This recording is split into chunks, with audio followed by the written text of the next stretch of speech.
This is a follow-up on the Johnson engine service. I don't intend to give it a full restoration job. I just simply want peace of mind, so I'm going to, for the relevant fault areas, checking that it's got oil and points and so forth. One or two of the problematic areas I shall attack is the thermostat. The thermostat is in here, and it's just 3 bolts to remove the cover. It has a gasket, so watch you don't break that. A thin bladed knife carefully round, and you should be able to separate that. Okay, here I've removed the cover. This was all full of corrosion all around the thermostat. This lifts out. This is full of corrosion.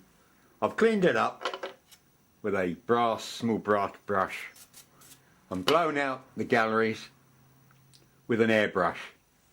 I've placed this in the kettle and boiled the kettle. As it came up to boiling point, the thermostat opened, so we know this works. So I'm quite happy with that. So the stat is put back, the cover will be put back. I'm not using any jointing compound. It's a good gasket. The bolts have had a little drop of copper ease on their threads, making them easy to take out next time. So I'm happy with the thermostat, with the cooling.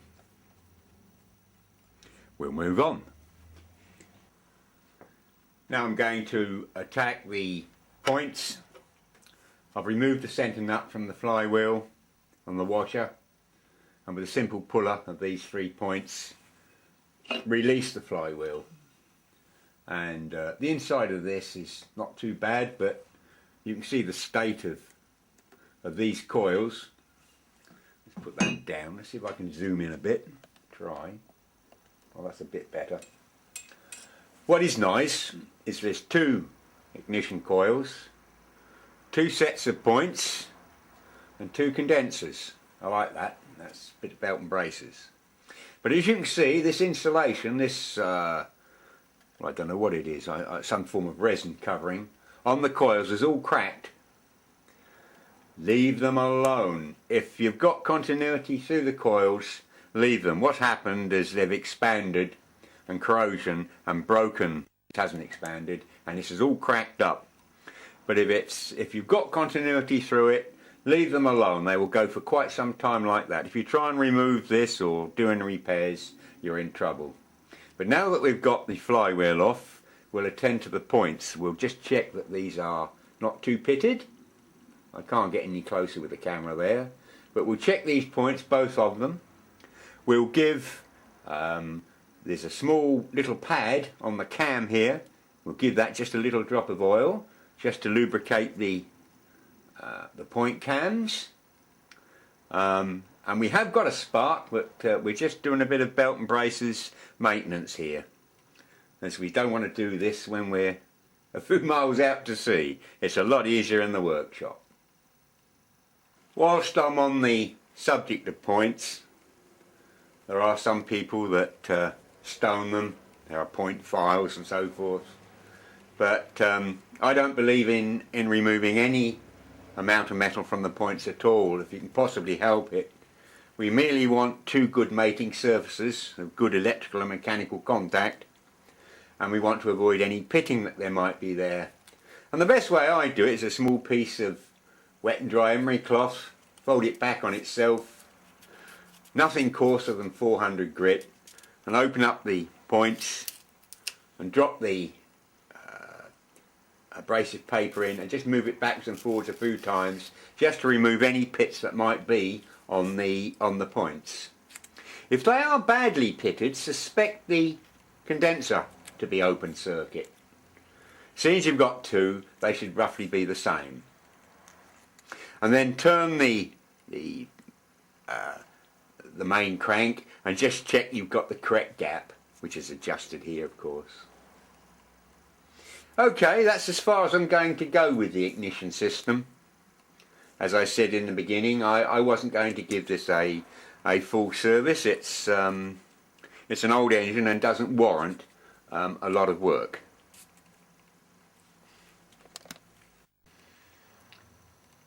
Well, here I've taken the carburettor apart. I don't normally disassemble things unless there's a valid reason to so do. But because the fill pipe was off this carburettor and the choke mechanism was disconnected, it led me to suspicions that perhaps previous owners may have had troubles with fuel. And I know from a fact that it hadn't been run for years. And what you tend to get is the fuel dries out within the carb, evaporates and leaves gummy deposits and various gums and things within the carburettor. So I've cleaned all this out, washed it out with fresh petrol. Using a paintbrush and petrol, I've cleaned all the valves and various parts of the carburettor, and then blown them out with an air gun, and checked that the cut-off valve switches off. It's a nice cork, so that doesn't, not like a plastic float, it won't get punctured. So all in all, I'm quite happy with that. So it's just a question of reassemble and place it back on the engine. I think it was worthwhile doing, as I'm giving this engine the once over.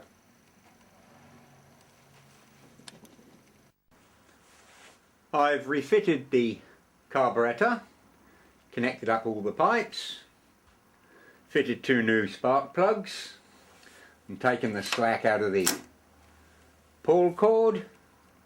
So it's now a question of checking the gearbox that it has sufficient oil, and put it in the tank and see if she pumps water okay. I hope I don't have to replace the impeller. It's not going to be a main engine, it's only a backup, so providing it pumps okay, that will be fine. Anyway, we'll have to see. You have to be a little bit of a detective with these old engines. Not only do you have to work out faults that may have developed, you have to put right faults that so-called experts decide to put on them. And by God, there's a lot of those around. But fortunately they leave evidence of their handiwork. There's usually slots in screws that are mangled because of poor fitting screwdrivers. Same with nuts and bolts where they've used the wrong size spanner. A dead giveaway is no washers under nuts. And look for the hardest place to put a nut and bolt, and there's usually one missing. You always have to do this when items such as this are unknown. Items purchased off of eBay, for instance, you're very unlikely to get a good outboard from eBay unless it's near enough new, and that's a genuine reason. You only have to look at their descriptions. I often smile about these. You've only got to read them, and the wording indicates that they've destroyed a perfectly salvageable engine, by ignorance usually. But anyway, I said I wouldn't get on my soapbox, didn't I? Sorry about that. Anyway, we've got as far as we can get with this now, and it's outside to the tank. Let's see how she runs.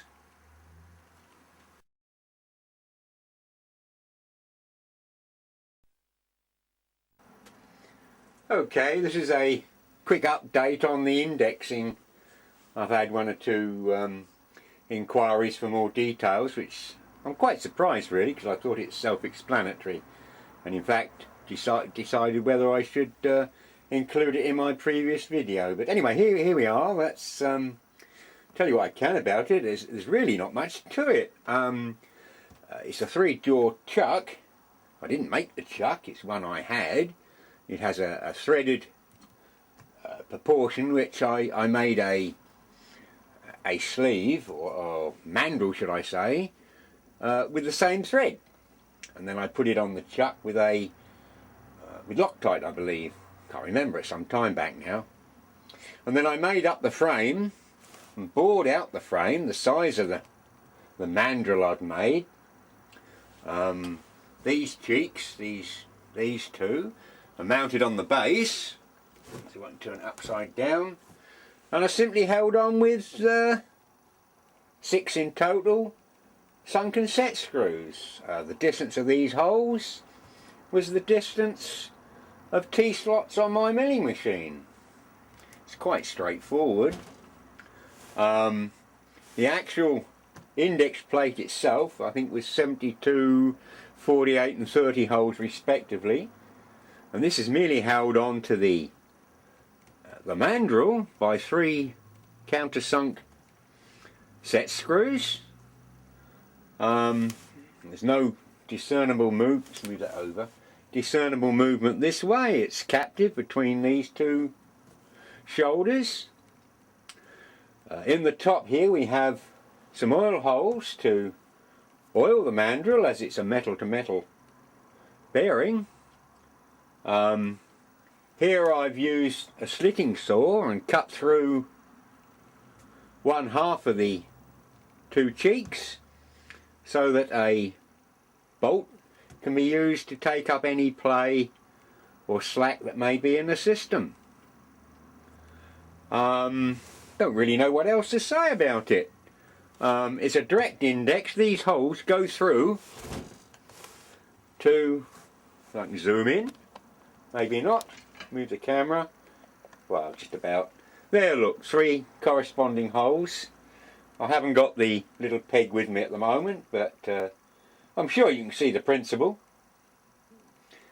Anyway, let's zoom back out again. That's it. It's quite a simple project.